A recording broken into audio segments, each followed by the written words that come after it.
Chers fidèles, vous savez probablement que Notre-Dame d'Akita est le nom avec lequel l'Église catholique vénère la Vierge Marie, suite aux apparitions survenues en 1973 à Akita, au Japon, par sœur Agnès Sasagawa, de l'Ordre des Servantes de l'Eucharistie.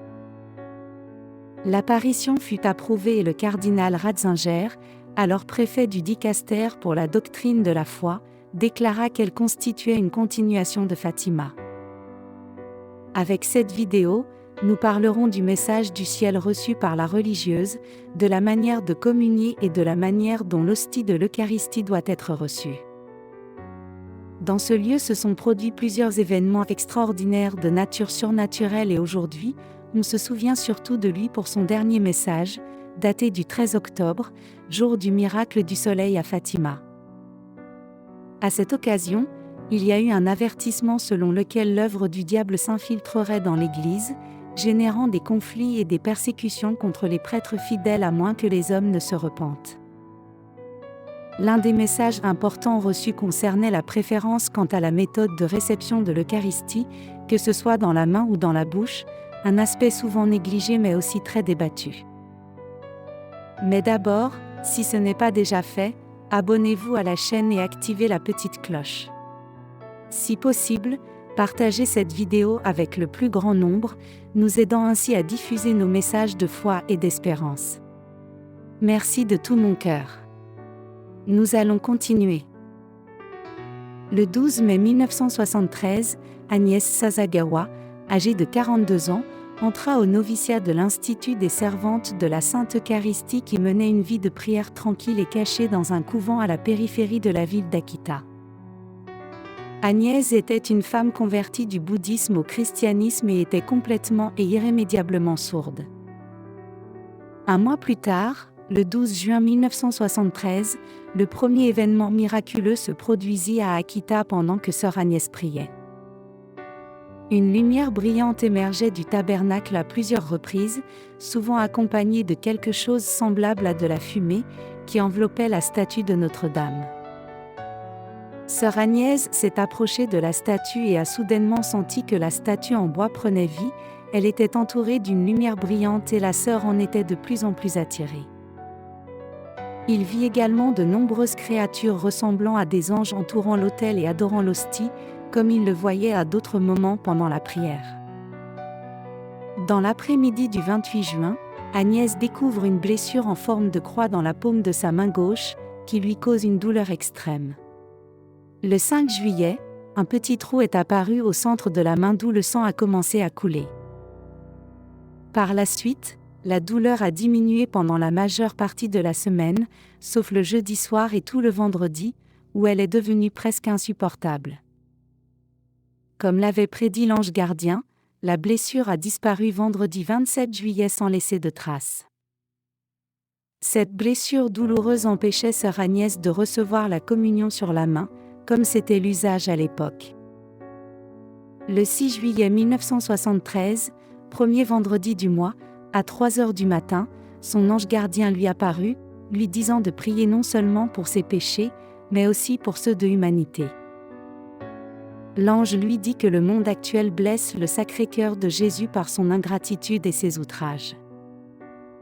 Une fois dans la chapelle, l'ange disparut et sœur Agnès s'agenouilla devant l'autel, devant le tabernacle, dans une profonde adoration. Puis il s'approcha de la statue de la Vierge Marie et remarqua qu'elle avait une marque ressemblant à une blessure en forme de croix sur sa main droite. Soudain, elle entendit une douce voix venant de la statue, lui disant qu'elle serait guérie de sa surdité, la pressant de prier pour le pape ainsi que pour les évêques et les prêtres. En effet, sœur Agnès a été définitivement guérie de sa surdité lors de la bénédiction du Saint-Sacrement le jour de la Pentecôte, le dernier dimanche de mai 1982. Le lendemain matin, après la première apparition, lors de la récitation des laudes, les religieuses trouvèrent du sang sur la main droite de la statue. La blessure coïncidait avec celle de la main gauche de sœur Agnès, à la différence près que la main de la statue étant plus petite, la blessure était plus petite.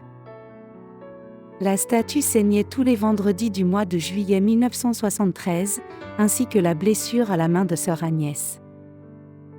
Le 3 août, sœur Agnès reçut un deuxième message de la Vierge, qui déclarait que beaucoup d'hommes dans ce monde affligent le Seigneur et qu'elle désirait plus de force dans la prière pour atténuer sa colère. Il a demandé l'aide d'âmes qui répareraient les horreurs des pécheurs ingrats par leur humilité et leur souffrance. En avant-première du message du 13 octobre, la Vierge rapporte également que le Père Céleste se prépare à infliger à l'avenir un grand châtiment à toute l'humanité.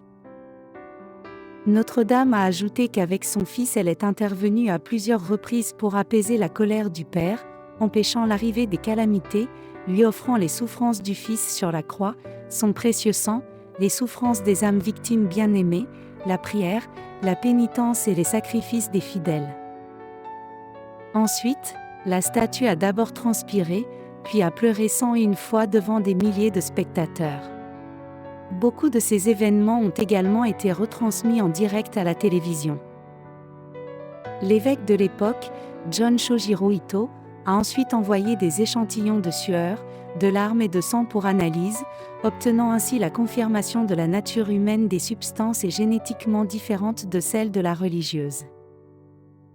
Mais ce qui nous intéresse dans ce cas, c'est d'analyser le message qui se cache derrière le saignement de la main gauche de sœur Agnès et de la main droite de la statue.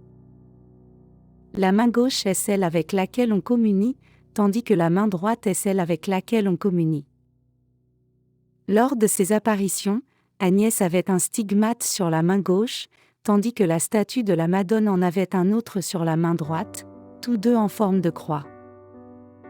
C'est pourquoi Mgr Shojiro Ito a interprété le double signe de sang sur la main de la religieuse et sur la main de la statue comme un refus de la Madone de pouvoir exercer la communion dans la main. À partir de ce moment, tout le couvent commença à communier par la bouche. Auparavant, en 1970, au Japon, il y avait eu un vote des évêques autorisant la communion dans la main. La discussion a porté sur le message à transmettre aux fidèles sur la présence réelle de Jésus-Christ dans l'hostie consacrée. Mais 3 ans plus tard, Notre-Dame, par l'intermédiaire de sœur Agnès, leur a dit que c'était mal. Aujourd'hui, bien que ce soit un sujet très débattu, les analystes religieux ignorent trop ces événements d'Akita, qui condamnent la communion dans la main, bien que sœur Agnès et l'évêque aient répété à plusieurs reprises qu'il s'agissait d'un aspect important du message de Notre-Dame. La communion dans la main avait été introduite en 1969 comme autorisation spéciale du pape Paul VI pour les pays occidentaux, où se trouvaient de nombreux protestants habitués à recevoir la communion dans la main, issus par exemple du calvinisme. Par la suite, la demande et l'autorisation se sont répandues dans tous les pays, et la position de l'Église, bien que préférant la communion orale, laisse aujourd'hui une totale liberté d'action, générant ainsi la confusion parmi les ministres de l'Église eux-mêmes et la méfiance parmi les fidèles. Cependant, de nombreux prêtres et évêques font comme si c'était le contraire, et certains interdisent même la communion orale et l'agenouillement. Malheureusement, cette tendance s'est accentuée ces derniers temps. Avec ce message des apparitions d'Akita, nous avons voulu ouvrir une réflexion en vous demandant d'écrire dans les commentaires ce que vous en pensez et surtout en vous demandant si votre curé préfère que les fidèles communient sur la main, dans la bouche ou soient indifférents à la question. Merci beaucoup et que Dieu vous bénisse.